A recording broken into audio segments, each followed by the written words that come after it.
That's true. I have the chat bar up, so we can use that too. We can use that too, yeah. Awesome. Well, good afternoon, I guess it is, everybody, and welcome to the Virtual Family Forum. And we are excited to have another time with you, and really thank you for investing your time and being here with us. And we want to make sure to do a couple of things today, a few things. One, we want to bring to you another tool that is in the EQ protocol. That's protocol 1 of the 6 in the family legacy work. And the purpose of the family social covenant, that's the name of the tool, it's a tool for creating culture in your family. More specifically, it's a tool for creating a safe, fun, trusting, supportive, stable environment. One of the big things that's so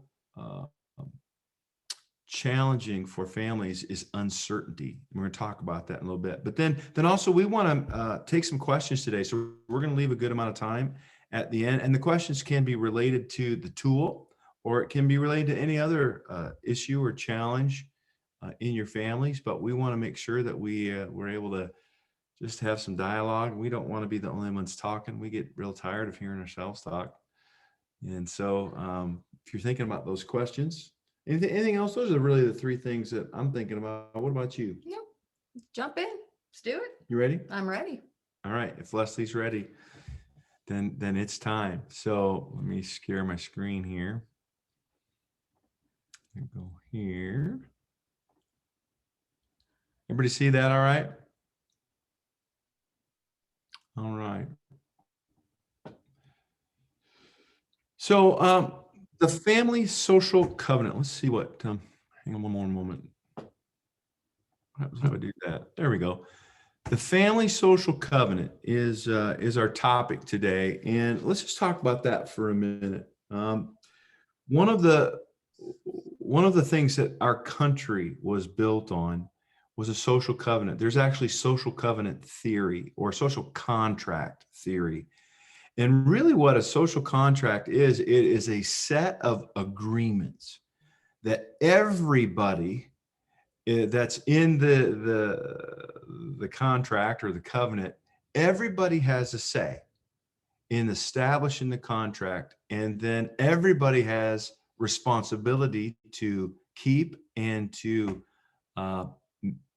bring accountability to others on keeping the contract or the covenant. So, the idea is that, and I know it's certainly being challenged in our real time here, but we have a constitution and we have, the Declaration of Independence, we have our Bill of Rights, and we have our founding fathers that went to great lengths to come together and create a set of expectations, clear agreements about how things are going to go here.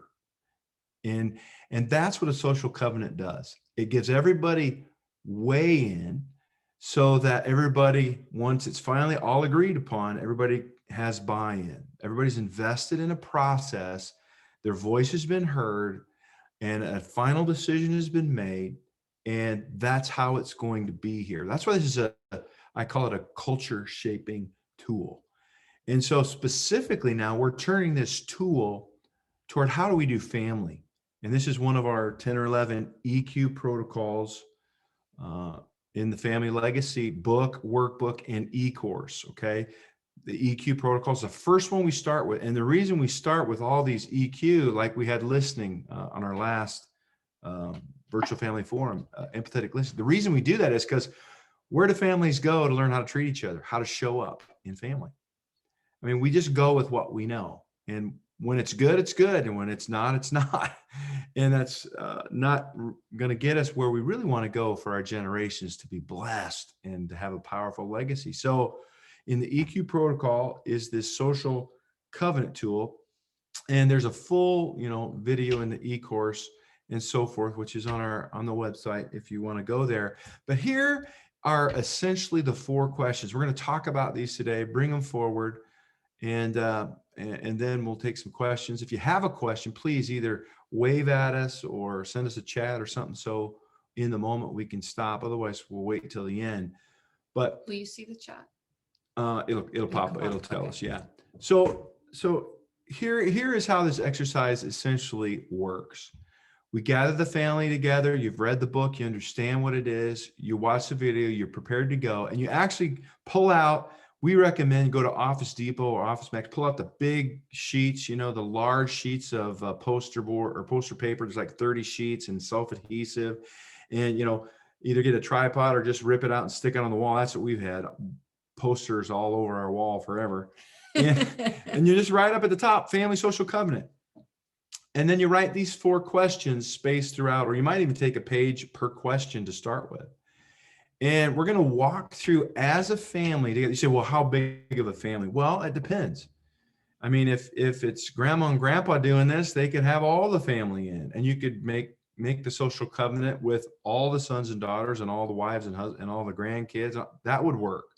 Or it could be every individual family in a big family, just mom and dad or mom, or, families are diverse. So mom, dad, grandpa, whatever, but individual family, how are we going to decide to do things? Again, we're setting expectations. What we're doing is we're giving clarity and we're giving certainty.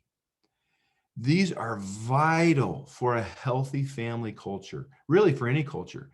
If you don't have a clear and certain culture at work, it's pretty messy, right? If we don't know who's doing what, by when, and how, and what are our processes, it is a train wreck. And so are families. The more uncertainty and unclarity that there is in a family, the more traumatic it is for everybody involved, especially children. The certainty of knowing what is expected and what's not, what is allowed and what's not, and here's the thing, a list of rules only goes so far. That's really top down, autocratic, dictatorial. You do what I say. And what we get is compliance for a while. But in the heart, there's rebellion that brews because there's not understanding always imparted with rules. So the social covenant, social contract is a way, it's a process where we can understand. It's a teaching tool as well as a framework for how we're going to do family. So let's just start with the first one. So you get the family around, whoever the family is that's doing it, and let's say it's Leslie and I and our family, and we're doing it for our family. So we've got our kids around, and we open it up saying, this is what we can expect. We want to, and it really doesn't matter what age the kids are. You can do this with little tiny kids, and it will reflect their level of maturity and what we need from each other at that stage of life. Or it can be your teenagers or your adult children who aren't even home. How are we going to relate to each other right now, given the family we have, where we live, with everything? It's a worthy tool. By the way, you can do this in your work and everything else as well. But first one, take us away on the first one. What do you need from me or us? So this is the question you're going to pose to the kids. If you're, again, it can be little kids, doesn't matter. The age is irrelevant. And you can also put in want. I mean, need is a deeper word. And children will oftentimes say something like, especially if they're teenagers, I need you to trust me. I need you to not yell at me. There's a big one. Yeah. When you're talking to me. And it's really important when you're doing this, that you're doing it from a place of neutrality.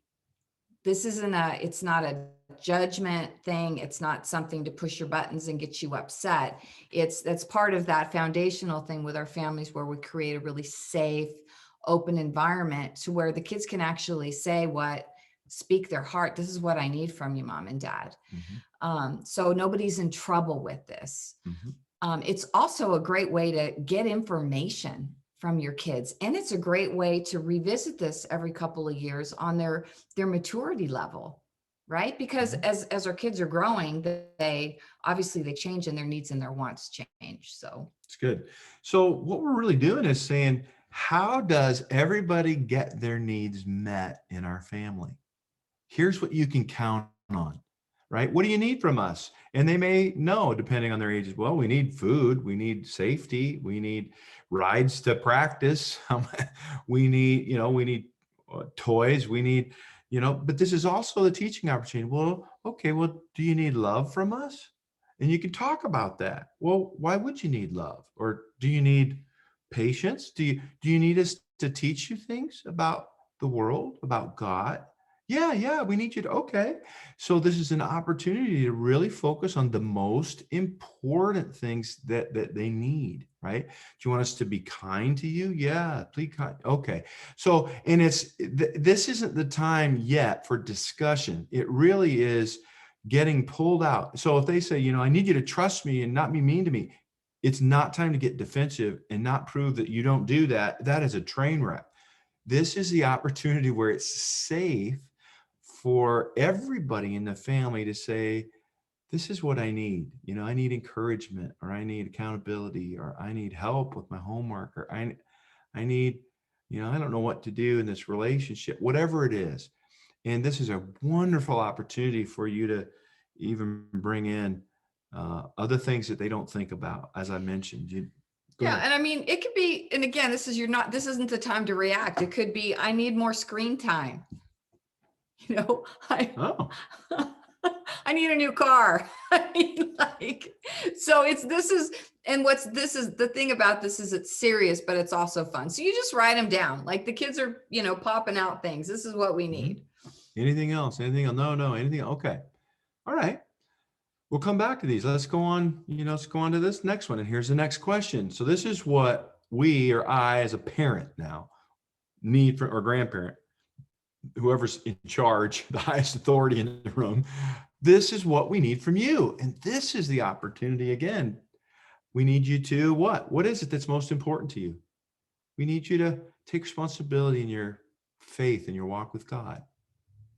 We need you to do your chores on time. We need you to. So I don't have to yell.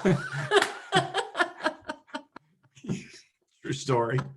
We need you to follow the rules and understand that the rules are there. We need you to understand why we do things. We want you to understand. We want you to grow. We want you to, be protected. This is, again, a great opportunity to explain what they can, what your expectations are for them. They've told you what their expectations and needs are. Now it's your turn. We need you to be kind to each other, not beat your sister up. We need you to Honest. Eat all your food or whatever, because that we don't want to waste things. We want to be a good steward. We want you to, be authentic with us. Tell us if you're afraid. Tell us if you're ashamed. Tell us if something has happened. We want you to be open. Whatever it is that you want the relationship in the family to be, whatever you want your culture to be, that's the time. Bring it out of what they need, and what they need from you, what you need from them. Everybody nod if this is making sense. Now, this is pretty easy. This isn't rocket science, but very, very few families have done this. Actually intentionally articulated in this way. How do you get your needs met? What are your needs? What do you want from us? And vice versa. And why? And then the third one, and this is the third one. Go ahead. Yeah. What do we need from each other? Yeah. So there might be some holes, right? Some gaps. What do we need from each other? So what do you need from your sister and brothers? What do we need from? Well, we need the toilet seat put down, or whatever. It might be silly and practical and fun, or it might be, we need you ready to go to church and to go with your whole heart with us every week. Mm-hmm. Or, we need you to give your very best effort at school. And here's why. Because if you educate yourself, this is what it means in life, and so forth. So what is it that we need from each other? To be kind, right? To be loving, to be supportive, whatever it is, outwardly, intentionally articulated. Right. And it is different from the first two. The first two are really more individual. This is what I need as an individual. And what do we need from each other? This is that great time we need, respect and kindness and, all of the things that make the family function together well. Good. And then finally, and this is important, okay, how will we remedy broken agreements? In other words, as we go through all of these, what we're really doing is saying these are what we agree to. And so before you even go to broken agreements, you might want to go back. Let's talk about that thing you said you need. You need to stay up till 3 a.m. every day. Let's talk about that. Okay, you're 10. All right. So, your body breaks down without sleep, and ours does too. So, sleep does all these wonderful things for you, and it's in your health and best interest to help you learn and be safe. And so, what is it that you get out of staying up that late? Oh, I get to read, or I get to be on social media. Okay, well, let's find another time for you to do that, to get the need met, besides till 3 in the morning. And so we might edit things a little bit as we have conversation, and there's understanding. This is important. This is what prevents rebellion and compliance, is when we bring understanding into our expectations and our agreements. This is why it's for your good, you see. And then as we get them in there and we're dial them in, and they're really something that's healthy and according to your worldview or your core values, your priorities, then it's how will we remedy broken agreements. And we go into this, and there's really not a right or wrong way, but we've found the best way is the Bible way. And there's a really good prescription for how to handle broken agreements. One-on-one, you go to each other, right, and you explain what's happened. And the object is not to make somebody bad or wrong or feel guilty or shame. Nobody's in trouble. That's important. Nobody's in trouble in our house. That should be some of the expectations. We're going to learn. What do we learn from this? This is a choice you made. You're responsible, and here are the consequences. But what do we learn? That's a much better way to parent. And so when agreements are broken, the purpose is to learn, to bring accountability, and to bring back into agreement by their choice. This is the purpose. So you choose out of these agreements by breaking them, and you choose back into the family culture by repenting, right? Changing your thinking after you've made actions based on different things, and you come back into agreement with the thinking, and you say, okay, I choose back in. I see why this was the way it should be, and it's my commitment that I'm going to do it that way moving forward. And so then we're brought back into agreement, and this becomes the culture shaping.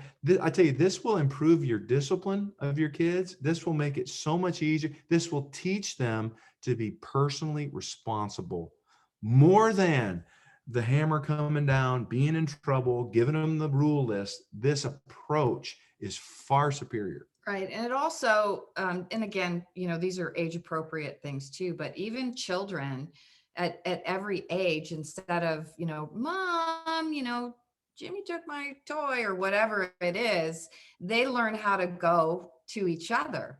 Right. And hey, that's mine. It teaches them how to resolve conflict in Yeah. a respectful way, because they've got a roadmap to do that. Yeah. A lot of families will even, they'll go through the rough draft and then make a nice version, and then Everybody either signs it. laminate it or print it or paint it, and everybody signs it. It's an expression of we're all buying into this.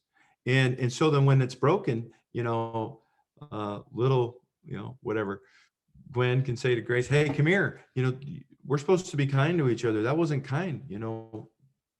Are we going to be kind to each other? Oh, yeah. Yeah, we're going to be kind to each other. Okay. All right. So then we can go on, right? So it's again, you're not bad, you're not in trouble, but you've chosen to show up in a way that we've agreed in our family culture we're not going to show up. So will you choose to change that behavior moving forward? Well, no. Okay, well, the biblical way then is, after you go one-on-one, is to take another third party. So maybe it's another sibling, or maybe it's one of the parents. And then if that doesn't work, then it's to the highest authority in the family, right? And according to the Bible, that's mom and dad, or maybe sometimes dad or grandpa, whatever, the highest authority in the family, to say, no, this is to get the point across. We've just found that way, God's ways work, and that way is really good for addressing broken agreements. Remember now, the goal of it is to get back into agreement. Yeah. And so when we walk in agreement with each other, we walk with personal responsibility. We walk with, our needs getting met. We walk with certainty, and that certainty is a warm, safe blanket for development, for children to develop in healthy ways. So we've been going on and on. I'm going to open it up for comments or questions as we wrap it up here. What stands out to you as being valuable here in the social covenant? I'd like to just go right down here, something from everybody. Let's just start at the top of my screen. How about you, Bonnie? What's something that's valuable about this that you see here?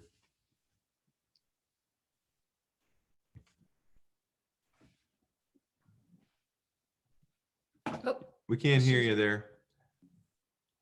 Yeah, everybody go ahead and unmute.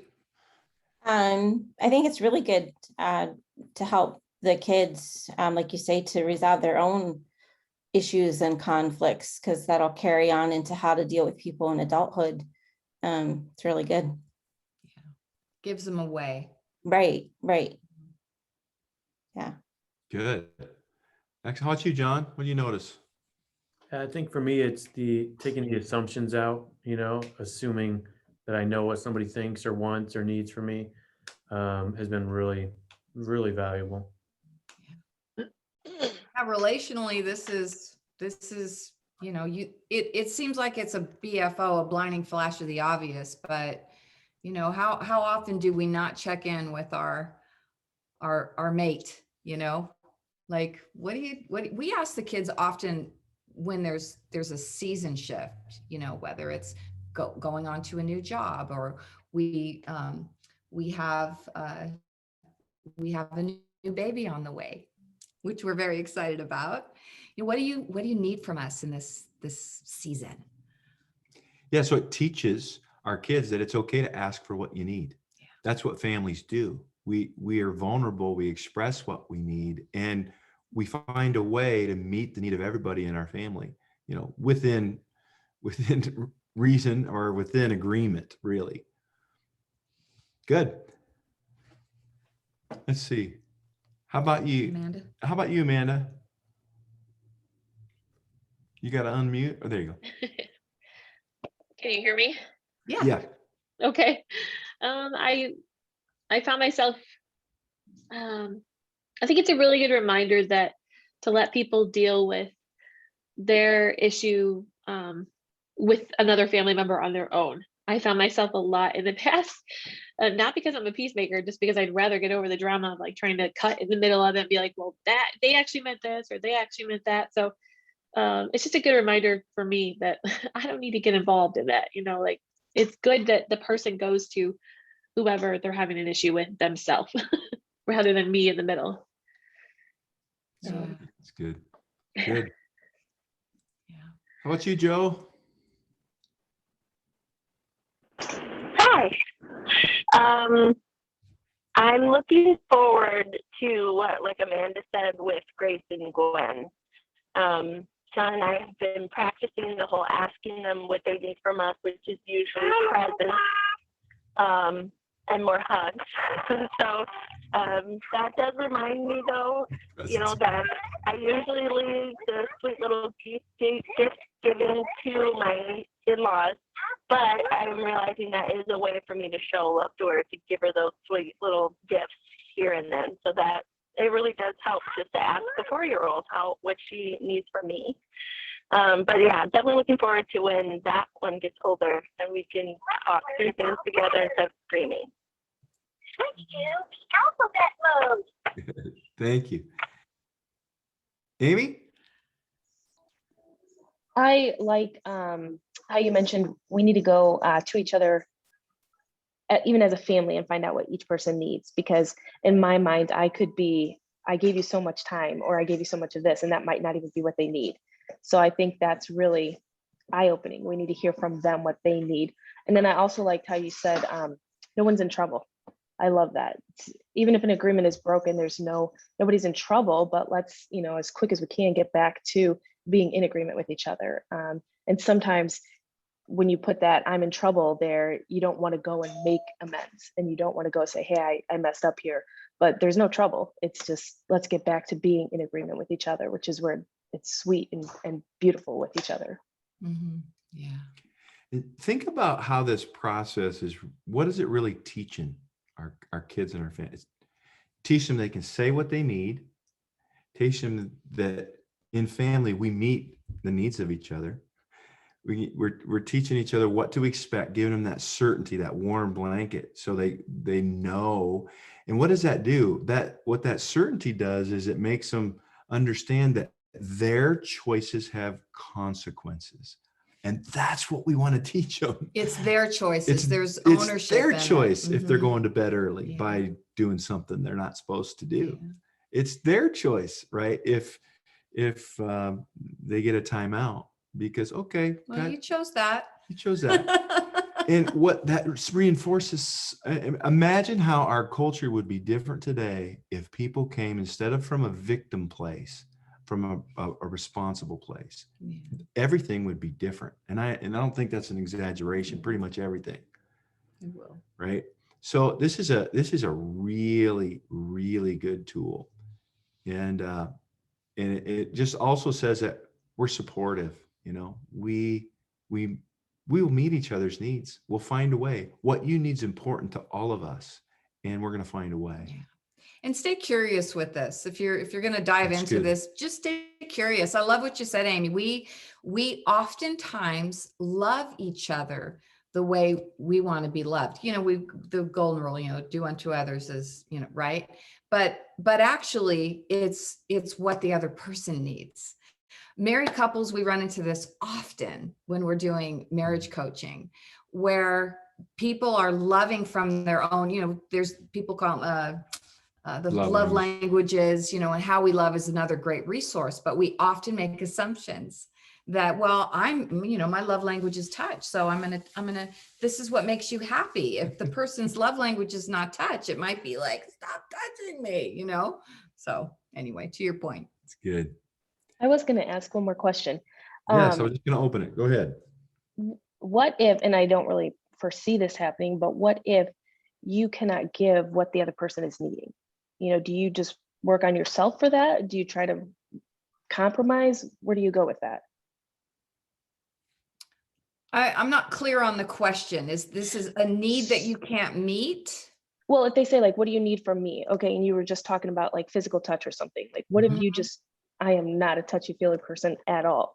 Is that just something that you personally need to work on and get over? Or is there a compromise?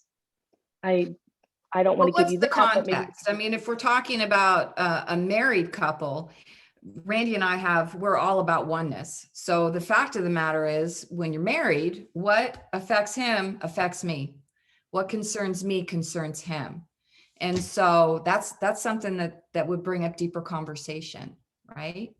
And hopefully before, you're not married yet. So those are going to be really important questions to talk about with Mr. Amy when the time comes.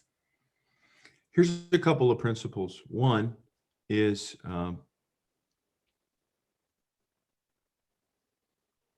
if you don't know, ask. So if I can't meet your need or whatever, and you're like, well, why not? And I don't know. Well, then ask them, well, how could you know? Well, what do you need to be able to know why you can't do this? Or why this is what do we need to do to enable you or empower you to be able to express, this answer or need? How do you meet this need? Or vice versa, if that's my need and somebody's not giving it to me, then how do I meet that need? With or without them? I can ask them, and if there's a refusing, and again, I don't know the exact context. It matters. The context matters. But the other one is, it is what it is. What next? Meaning, if that's what you got, then it begs another question. Yeah. Curious. So then what? What's really awesome about this stuff too, this staying curious, is it creates intimacy. When the playing ground is that it's safe and no one's in trouble, then it brings out more. You learn things about people that you've known for years. Yeah, discovery. It becomes about, it's not you against me. It's not you losing and me winning. It's about, okay, let's explore and let's discover how we do this. Yeah, how do we solve this? This is an important need, and I need to get it met. So how do we do that? Right? Does that make sense? Good question. Any other questions today? We got a few more minutes. And it could be on anything, maybe the social covenant or just anything regarding family.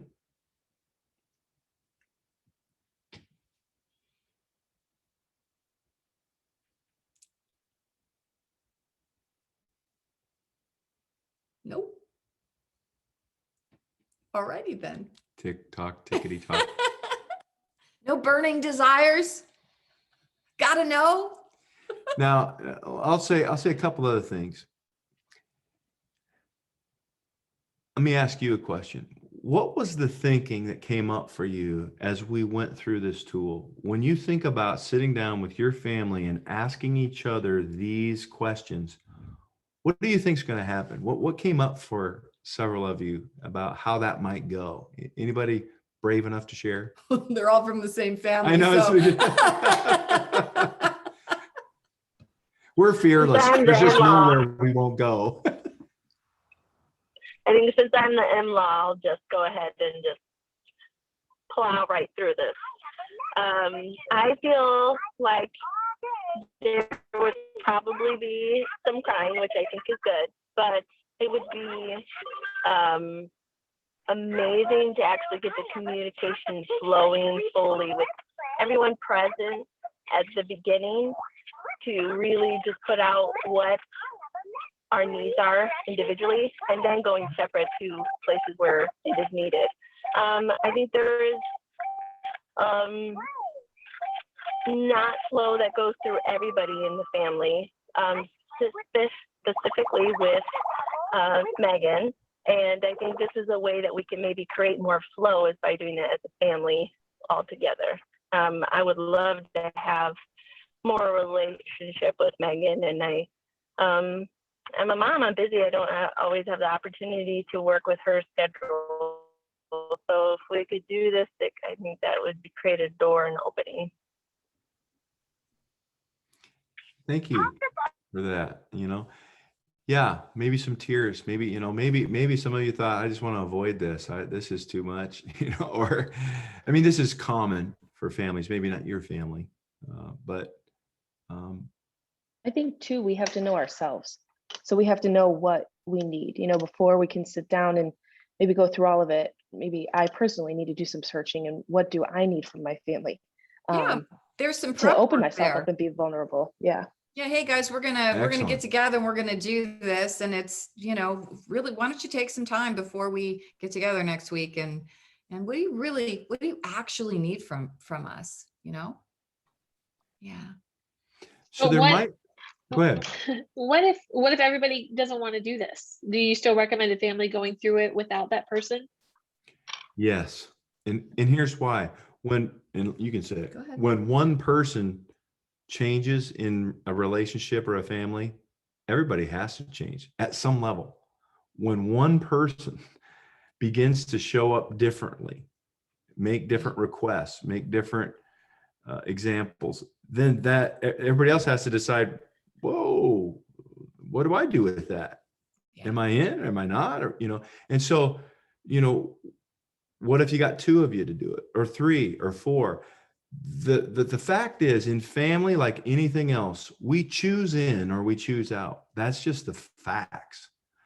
But knowing what it is that we're choosing into is really important to be able to reach a baseline and then expand to bringing others into it. Who doesn't really want to be in a healthy family? We believe everybody longs to be in a healthy family. And if somebody's choosing out, that's what a great opportunity. Like, well, tell me more. There might be a fear. there might be some, an old wound. Like, I'm not opening up to you, blah, blah, blah, blah, blah, which exposes their own heart, right? Because we're all, again, it's that personal responsibility. Well, I'm offended. Okay, well, let's talk about that. Let's get that resolved. So there's always a reason for everything. But logic might say, oh, it's divisive because, Sally and Johnny have opted out. They don't want to be a part of this. And you might think that, so the family's developing a little clique, they're on this. It doesn't do that. It's actually just the opposite. And all of these, especially in the emotional intelligence portion of this work, it creates that environment to expose this stuff and help it give you a way to resolve it, right? Mhm. So that, the whole idea is to bring unity and we have non-believing kids. We've gone through all of this stuff. Obviously we did it with our own kids before we did anything else. And it works. We took a big family through the weekend encounter, and there was one person in the family that chose not to participate because there was some old wounds and some hurt feelings, and the rest of the family went through it. And those people in that family, they had their own stuff come up, and they were able to then open up a pathway and own their stuff. And that relationship was healed like that. And that one that wasn't in is now a part of Very everything much that they're so. doing. So it's really good. Yeah. How are we doing on time? Start with what you have. Go ahead. So if a member of the family is just struggling with the time, they're never available, at what point, do we keep bending over backwards to hold this off until they have time? Or do we just move forward without them? Or how would you handle that? What do you think? Eesh.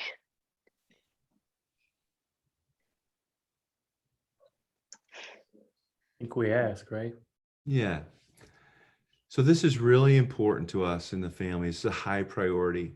We want a time from you that we know it will work, and we want you to be involved. This is when we're going to do it, based on your feedback to us. So we've set this time. We're so excited. We want you to be there. If they can't, then that says something, right? And maybe something does come up that really is truly an emergency or out of control. And maybe you postpone it once or something. But still, if it's always that way, then there's something else involved. So ask specifically for what you want. We need everybody's commitment to a time when we can do this. And, if you don't commit, you don't want to be a part, that's okay. I mean, we can talk about why, what you're thinking around not wanting to be a part. And that doesn't mean they can't be a part, after you do this as a part. Somebody one-on-one, you can't bring them in or explain what it was about, or you can have them, set up a coaching engagement, and we can coach around time management. And there's a lot of ways to get things done, but being authentic, taking leadership is important. Making a decision as a family, we're going to take it from where it is now and make it more like God designed it. And the first step is this, and who's on board with that? It is what it is. What next? Yeah. Okay. You guys are great. I hope to keep seeing the Matthewsons every week. Thanks for coming on. We super appreciate it, especially as we're getting the message out and getting the ball rolling. We really appreciate it, guys. Well, I feel like we just got some special one-on-one Randy time and Leslie time. So thank you guys. Yeah, we love you. Take care, everybody. We'll see you later. See you in a couple weeks. Bye. Yep. Bye.